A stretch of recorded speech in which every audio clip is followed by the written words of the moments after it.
সে তো কোনো গোপন রাজনৈতিক দল করতে চায় না, সে আইনসম্মত রাজনৈতিক দল।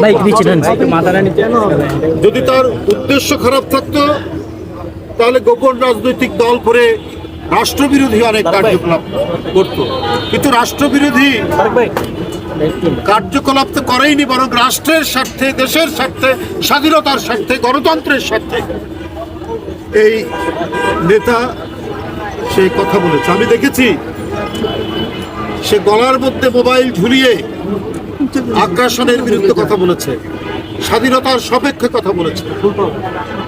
এই দেশকে যারা আমাদের অর্থনৈতিকভাবে, রাজনৈতিকভাবে, সাংস্কৃতিকভাবে আধিপত্য বিস্তার করতে চায়, সে আধিপত্যবাদের বিরুদ্ধে কথা বলেছে।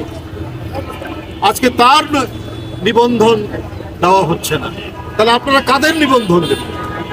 আমি জানি না, কাউকে আমি ছোট করতে চাই না, কিন্তু তার যে চিন্তা এবং রাজনৈতিক তার যে সংগ্রাম এবং কর্মসূচি, সেই অনুযায়ী সে যে রাজনৈতিক দল গঠন করেছে, সেই রাজনৈতিক দলের নিবন্ধন অবশ্যই সেই প্রাপ্য।